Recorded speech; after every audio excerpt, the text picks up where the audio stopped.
Donc on va prendre la parole de Dieu et puis on va lire quelques versets dans la Bible. Donc nous allons commencer par prendre dans le livre de Galates, Galates 5, verset 22. Galates 5, verset 22.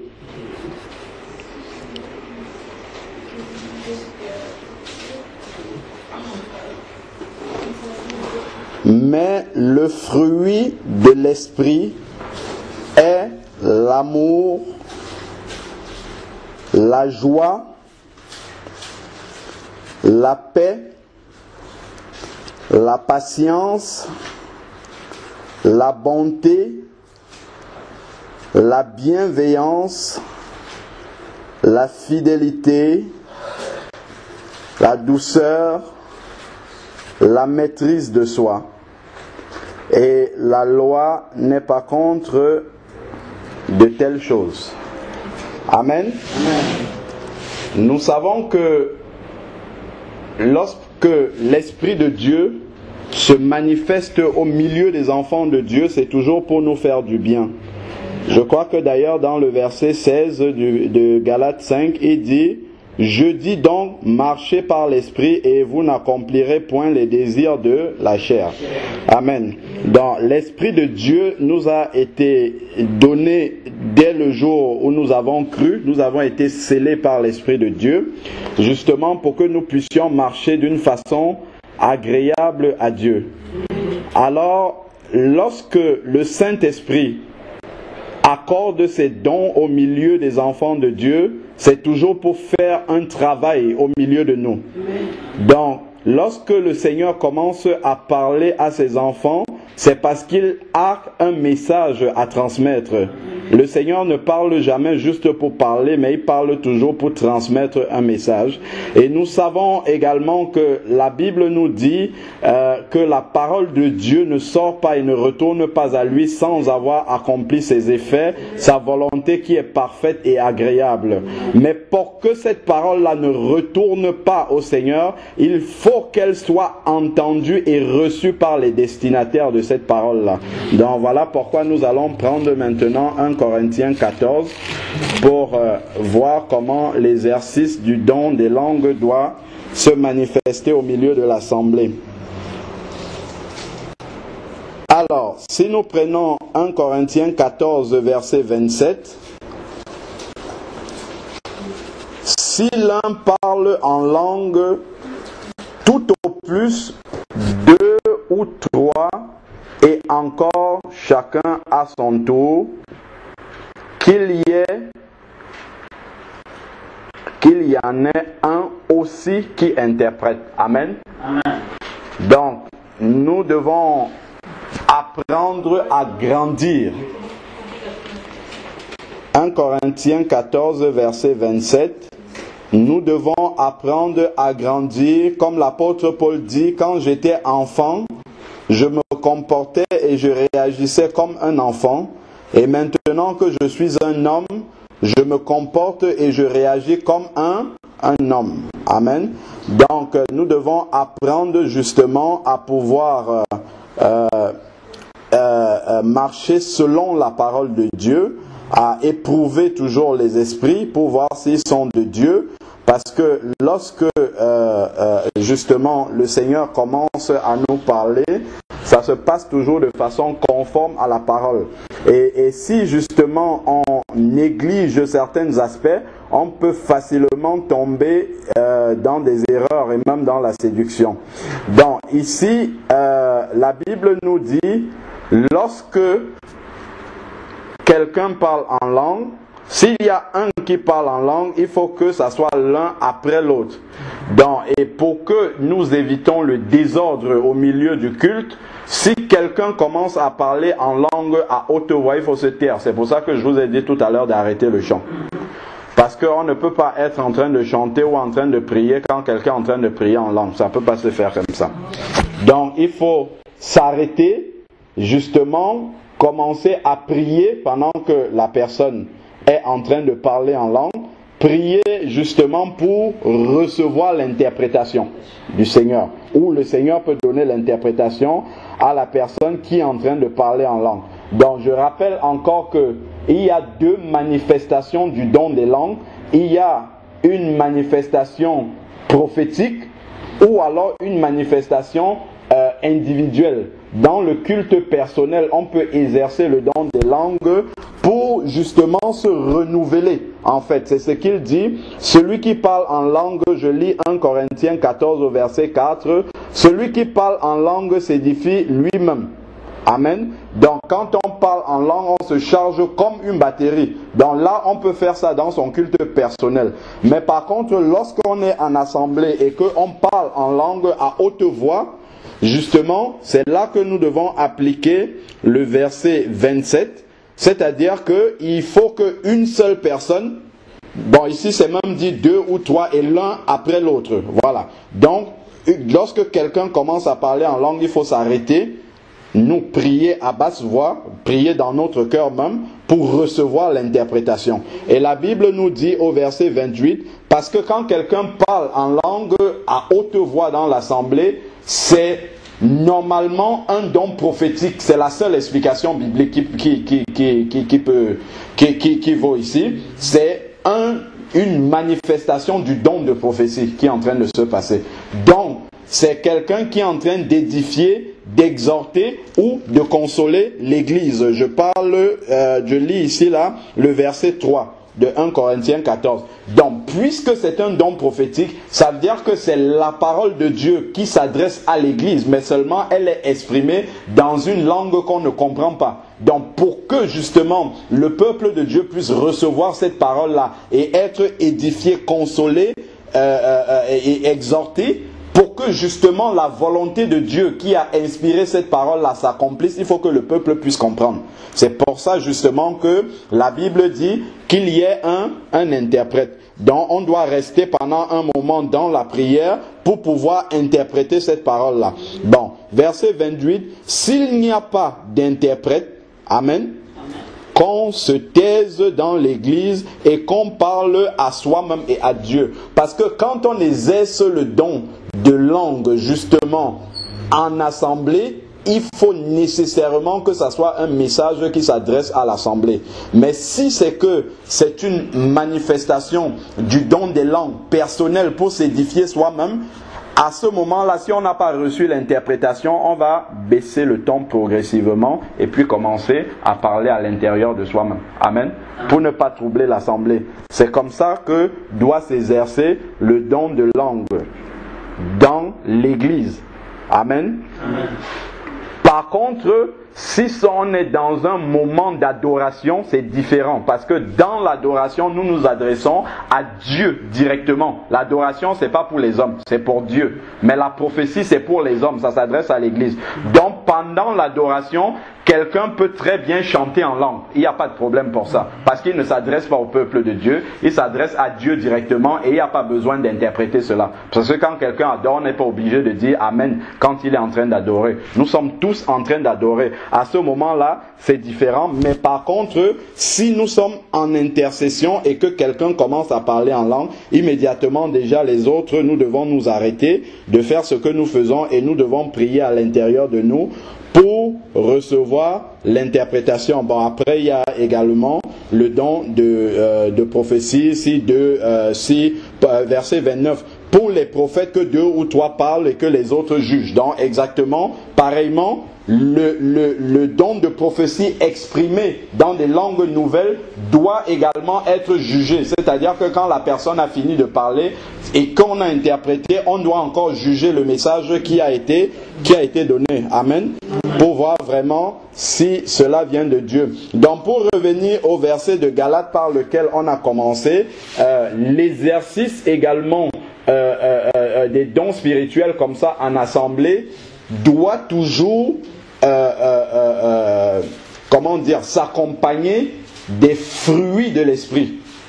La manifestation des fruits de l'esprit. C'est-à-dire que Parmi les fruits, on a vu la joie, l'amour, ainsi de suite, mais il y a un sur lequel je veux m'attarder principalement, c'est la maîtrise de soi. Nous devons toujours tout faire lorsque nous sommes en train d'exercer un don spirituel à nous maîtriser. C'est par là justement que l'Esprit de Dieu s'incarne. L'Esprit de Dieu va toujours nous amener à nous maîtriser, surtout lorsqu'on communique un message à l'Assemblée de Dieu.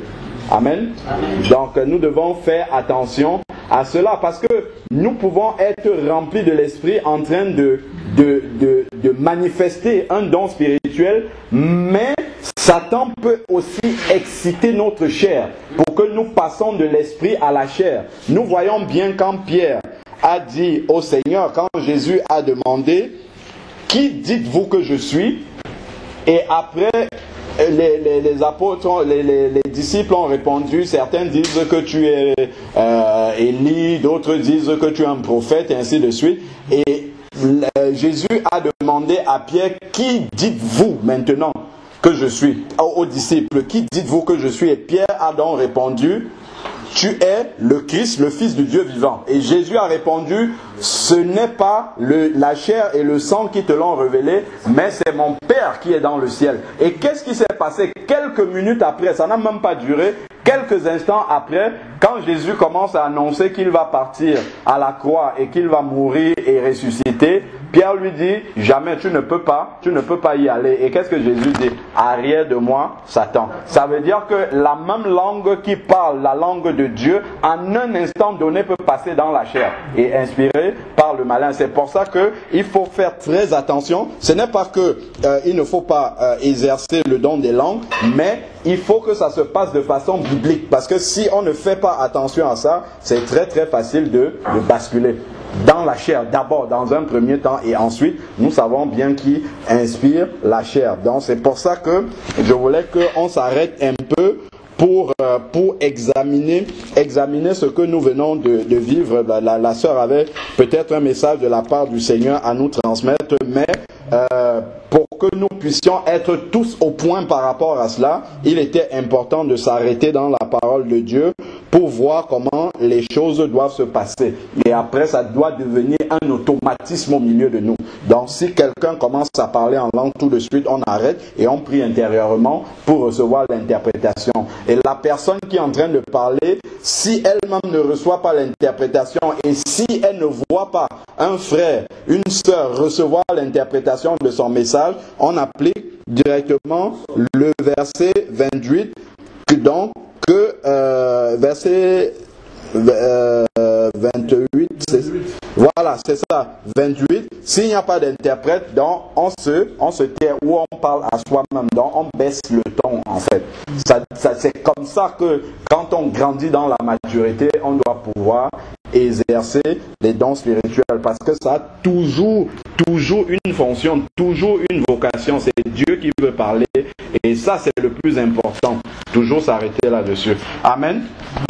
Je ne sais pas si quelqu'un veut compléter ce que j'ai dit, rajouter quelque chose. Pour tout, c'est bon pour tout le monde. Amen. Je peux poser une question. Oui. Quand il y a un parler en langue, un truc comme ça, oui. Et il n'y a pas la maîtrise de soi, parce que tu as dit d'abord le fruit de l'esprit, c'est la maîtrise de soi. Donc ça, c'est le premier don du fruit de l'esprit. Amen. Parce que si tu n'as pas le fruit de l'esprit, comment tu peux exercer le don de l'esprit? Le don. Mm-hmm. Donc quand il n'y a pas le fruit de l'esprit, on fait comment? Quand il n'y a pas la maîtrise de soi, à ce moment-là, ce que moi je propose, pour ne pas frustrer, c'est de commencer à prier pour que ça s'arrête. En fait. Voilà. Donc c'est ça. Sinon on va rentrer dans le désordre. Alors, il faut prier pour que Dieu arrête. Tout à fait. Tout à fait. Dieu arrête parce que bon. Tout à fait, exactement. C'est la maîtrise de soi. Si Dieu ne peut pas se confondre en fait. Ah oui, non, c'est toujours conforme à la parole. Amen. S'il n'a pas l'interprétation qui peut grandir en fait dans ton interprétation, dans 1 Corinthiens 14, comme tu as dit, si il a le fruit, il a la maîtrise de soi, déjà le fruit de l'esprit, et maintenant il n'y a pas l'interprétation, on peut parler. Mais lorsque c'est dans le désordre, non, ça doit toujours. On ne peut pas appliquer ça parce que là, Dieu ne peut pas se confondre en fait. Donc, il est obligé d'être. Donc, quand il y a le désordre comme ça, c'est sûr que c'est la chair ou c'est des malins. Amen, amen. C'est sûr que c'est pas, ça peut pas être de Dieu en tout cas. Moi, Bah ouais, parce que justement, il dit au verset 32, on peut lire de 32 à 33, l'esprit des prophètes, les esprits des prophètes sont soumis aux prophètes, car Dieu n'est pas un Dieu de désordre, mais de paix. Voilà, donc on doit toujours faire en sorte que ça se passe dans la paix et s'éprouver soi-même quand on exerce un don spirituel. Parce que celui qui est justement sous l'onction de Dieu, il est en danger. Hein.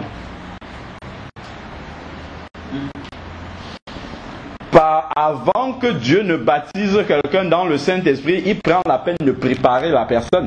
C'est pour ça que le don du Saint, le baptême dans le Saint-Esprit se reçoit dans la prière en général. Quand on regarde le jour de la comment les disciples ont préparé dans Acte 1 la Pentecôte, ils sont montés dans la chambre haute et Jésus a pris le temps de les laisser pendant 10 jours pour les préparer dans la prière. Donc pour les briser d'abord, pour les amener, pour les assujettir, que la chair soit assujettie. Et maintenant, il peut donner ce don-là. Et on voit que quand ils sont descendus dans la rue le jour de la Pentecôte, Acte 2, ils n'étaient pas dans le désordre du tout. Ils n'étaient pas dans le désordre, mais chacun les entendait parler dans sa langue des merveilles de Dieu. Donc en plus, ils pouvaient discerner que c'était des merveilles de Dieu qu'ils étaient. C'est juste qu'ils ont interprété en disant qu'ils ont bu du vin doux parce qu'ils se disaient, mais ceux-là sont des Galiléens, ils n'ont pas appris notre langue. Mais les disciples n'étaient pas du tout dans le désordre. C'est d'ailleurs pour ça que la prédication de Pierre après a pu tenir. Parce que Pierre a dit, non, ils ne sont pas sous l'effet de la boisson. Amen. Voilà. C'est parce que s'ils étaient dans le désordre justement, les Galiléens auraient dit, toi-même regarde comment ça se passe. Voilà, exactement. Et malheureusement, je vais juste finir, ma soeur. Malheureusement, on tord souvent le acte 2 et on dit qu'ils étaient ivres du Saint-Esprit. Faux. Ils n'étaient pas ivres du Saint-Esprit, ils étaient remplis du Saint-Esprit. C'est pas la même chose du tout. Parce que dans l'ivresse, en fait, il y a comment dire, il y a le débordement. On n'est pas dans la maîtrise. On ne se voit, amen, amen, amen. On ne se contrôle plus. Voilà ce que le frère a dit. On ne se contrôle plus dans l'ivresse. Alors que là, on parle de rempli du Saint-Esprit. C'est pas la même chose.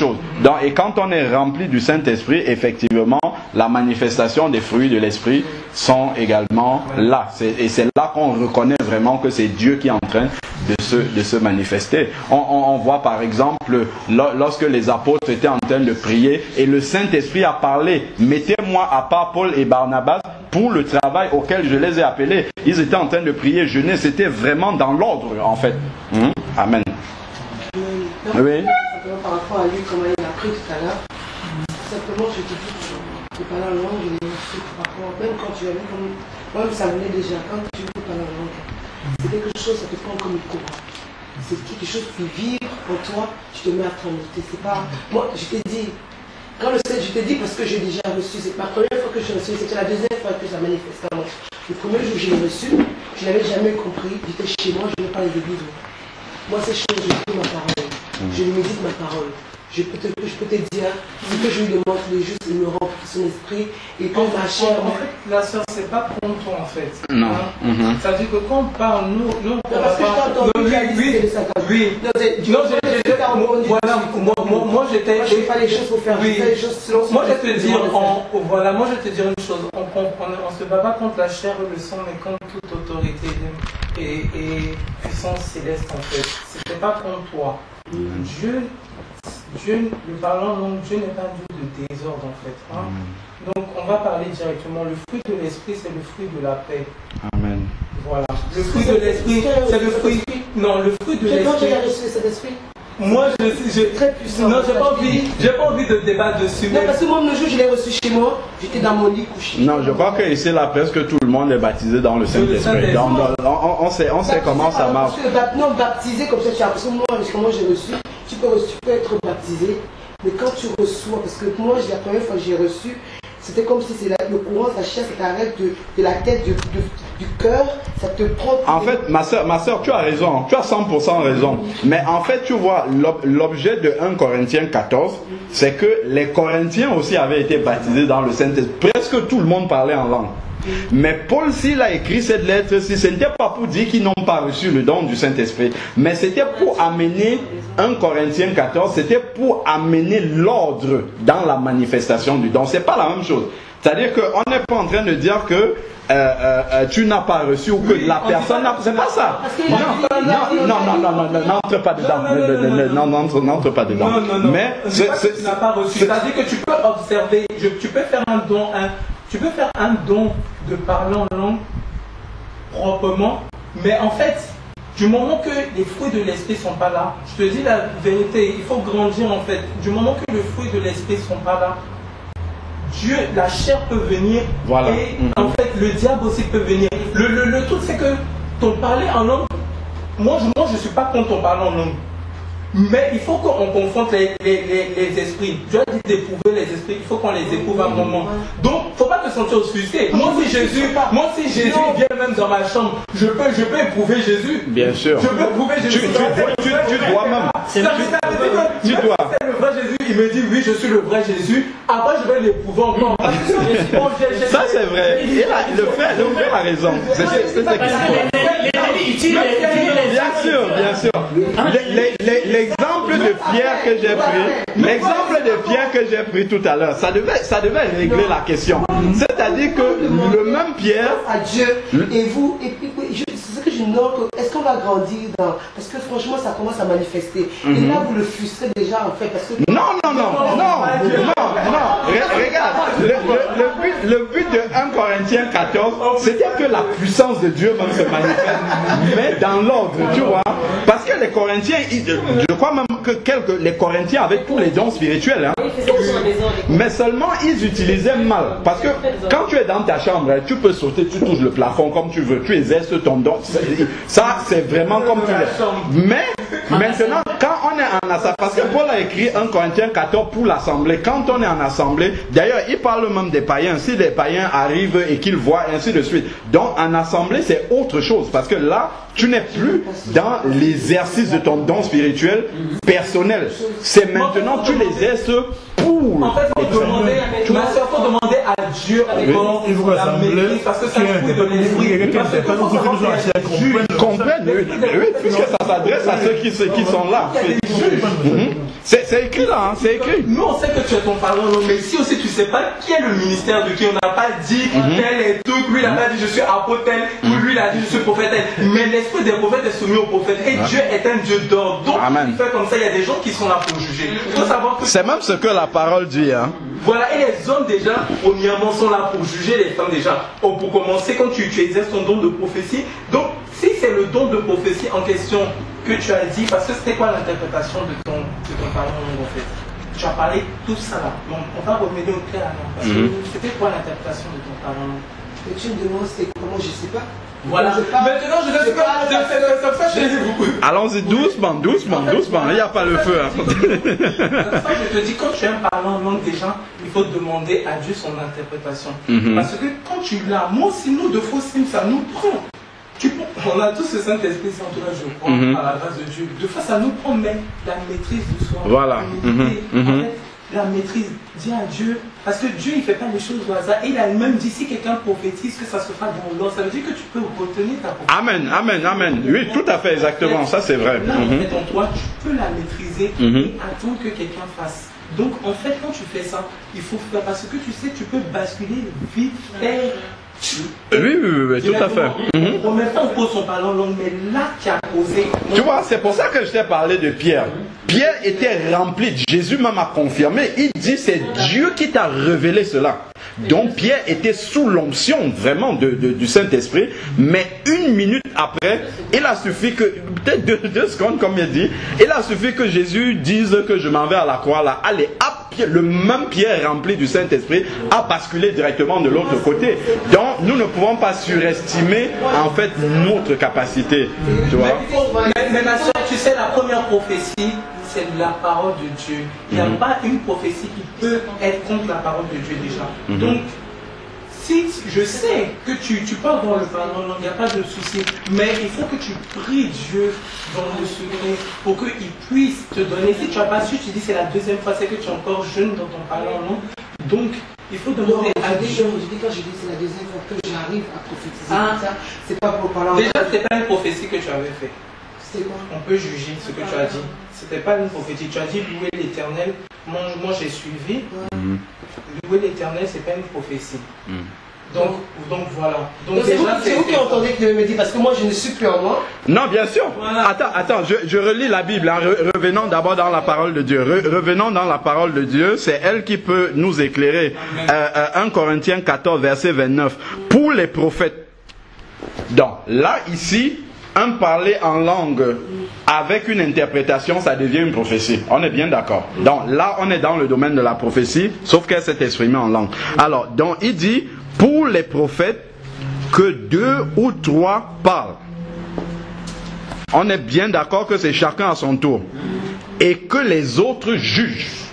Donc c'est pas celui qui a parlé qui juge, ce sont les autres qui jugent. Donc c'est normal ce que tu étais en train de dire, que puisque c'est toi qui es dans l'exercice du truc, tu ne peux pas savoir, mais ceux qui étaient à côté, qui écoutaient, c'est eux qui doivent juger. Donc c'est normal que ce soit les frères qui soient en train de juger l'exercice. Non, au contraire, hein, ça va te faire grandir le travail que nous sommes en train de faire. Au contraire, il ne faut pas que ça te froisse. Tu vois, non, on est en train de te conseiller.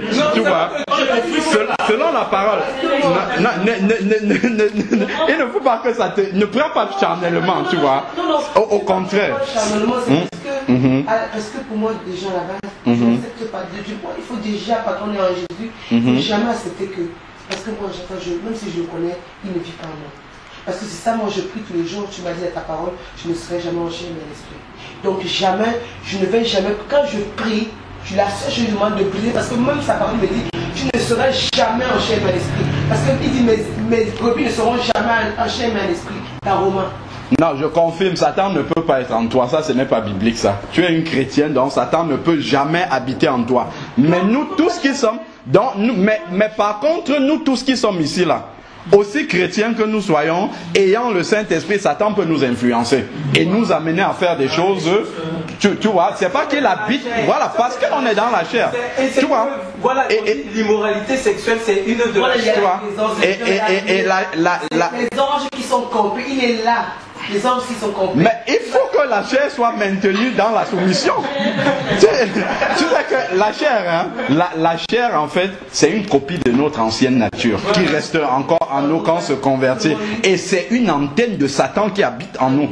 Donc elle peut recevoir les signaux de Satan. Alors que l'Esprit de Dieu est celui qui filtre toutes les pensées que nous recevons. Et il dit, ça vient de Dieu, ça vient de Satan. Et maintenant, nous avons le libre arbitre, soit d'obéir à Satan, soit d'obéir à Dieu. Donc c'est ça, c'est ce travail-là que... Moi, je ne suis pas contre. Oh non. Au contraire, et je pense que ça va aider nous tous ici là à pouvoir... Oui, ça va nous aider nous tous, hein, et permettre vraiment qu'on puisse... Ça m'arrange que ça soit fait là comme ça. Malheureusement, dans les assemblées, on ne fait pas ce travail-là. On laisse le désordre, et finalement... Se rouler par terre, il roule. On dit non, Dieu ne peut pas te mettre en comme ça. C'est une vibration. Non, mais Dieu est très fort. Mais si c'est surtout les femmes, mais excuse-moi, c'est surtout les femmes. C'est pour ça qu'il écrit au Corinth. En fait, moi j'ai remarqué, je dis pas ça, mais j'ai remarqué que beaucoup les femmes sont... Oui, c'est parce qu'il y a l'émotion, je comprends. Je comprends ce que tu dis. Non, c'est tu ne retiens pas, tu ne peux pas. Oui. Parce qu'au moment de saigner, je tapais, tu vois, tu ne peux pas. Ce que tu dis là, moi j'ai eu un truc comme ça ici. Je ne voulais pas, tu vois, c'est trop fort.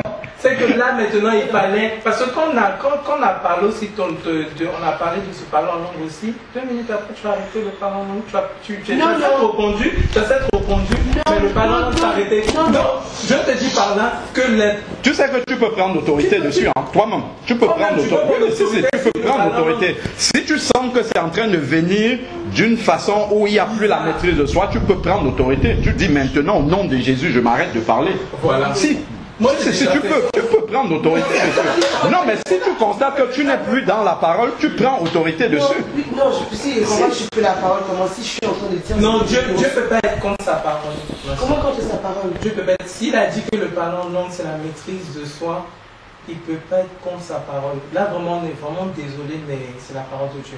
Non, c'est que c'est la première fois que tu me dis. Parce que moi, j'ai vu des gens, des vrais hommes, des vraies femmes, des vrais hommes de Dieu. Oh, non, s'ils sont vrais, ils doivent faire selon la parole. Même si un ange sort du ciel, s'il ne fait pas selon la parole, c'est pas vrai.